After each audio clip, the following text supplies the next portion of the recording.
ബഹുമാന്യനായ കേരളത്തിന്റെ മുഖ്യമന്ത്രി എപ്പോഴും ആവർത്തിച്ച് പറയുന്നൊരു വാചകം ഞാൻ എല്ലാവരുടെയും മുഖ്യമന്ത്രിയാണ് എന്നുള്ളതാണ്. അതങ്ങനെ തന്നെയാണ് ആകേണ്ടത്. അദ്ദേഹം എല്ലാവർക്കും പ്രാപ്യനായ എല്ലാവരുടെയും മുഖ്യമന്ത്രി തന്നെയാണ് ആകേണ്ടത്. അക്കാര്യത്തിൽ ഒരു സംശയവുമില്ല. അത് നല്ല സമീപനമാണ്.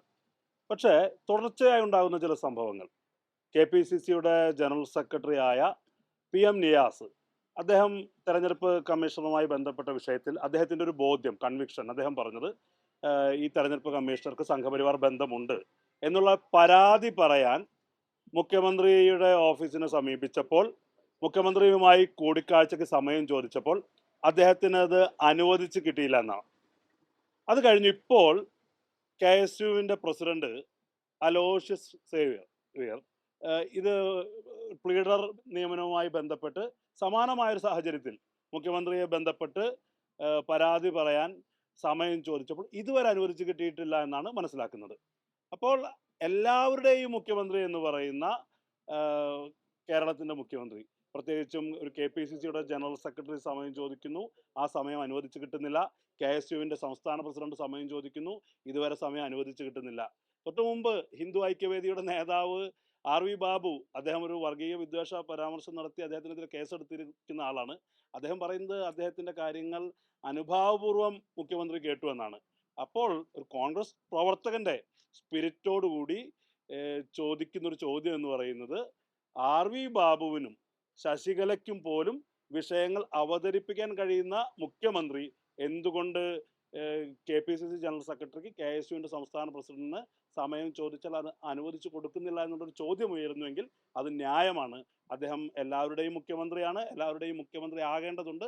അതുപോലെ തന്നെ കെ എസ് യുവിന്റെ സംസ്ഥാന പ്രസിഡന്റിനും K P C C general സെക്രട്ടറിക്കും അവരുടെ ആവശ്യങ്ങൾ പറയുമ്പോൾ അവരുടെ ഈ പറയുന്ന പരാതികൾ ബോധിപ്പിക്കാനുള്ള ഒരു സംവിധാനം കൂടി ഉണ്ടാകണം. അതല്ലെങ്കിൽ അത് പ്രവർത്തകരെ നിരാശപ്പെടുത്തും. ഒരു മനുഷ്യൻ എല്ലാം നേടിയിട്ടും ആത്മാവ് നഷ്ടപ്പെടുത്തിയാൽ എന്ത് പ്രയോജനം എന്ന് പറയുന്ന പോലെ ആത്യന്തികമായി കോൺഗ്രസ് പാർട്ടിയുടെ പ്രവർത്തകരുടെ അധ്വാനത്തിന്റെ ബലം കൂടിയാണ് ഈ വി ഡി സതീശൻ ഗവൺമെന്റ് എന്ന് പറയുന്നത്.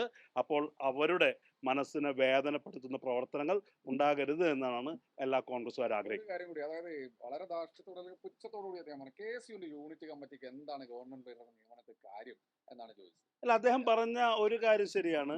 ഇപ്പോൾ കെ എസ് യുവിന്റെ യൂണിറ്റ് അല്ല അത് തീരുമാനിക്കുന്നത്. പക്ഷെ കെ എസ് യുവിന് അത് കെ എസ് യുവിന്റെ സംസ്ഥാന പ്രസിഡന്റാകട്ടെ, ക്യാമ്പസിലെ ഓരോ കെ എസ് യു പ്രവർത്തകനാകട്ടെ, എല്ലാ കാലത്തും അഭിപ്രായം പറയാനുള്ള അവകാശമുണ്ട്. കെ എസ് യുവിന്റെ തന്നെ ഏറ്റവും വലിയ അതിന്റെ ചരിത്രം പരിശോധിച്ചാൽ അറിയാം, എല്ലാ നേതാക്കന്മാരെയും, മഹാനായ ആർ ശങ്കർ തൊട്ട് കെ കരുണാകരനും എ കെ ആന്റണിയും വരെ അത്തരം മുഖ്യമന്ത്രിമാരൊക്കെ ഇരുന്ന സന്ദർഭങ്ങളിലും കെ എസ് യു അതിന്റെ ആവശ്യങ്ങൾ ഉന്നയിച്ചിട്ടുണ്ട്, വിമർശനങ്ങൾ ഉന്നയിച്ചിട്ടുണ്ട്, തിരുത്തേണ്ട സന്ദർഭങ്ങൾ തിരുത്തിയിട്ടുണ്ട്.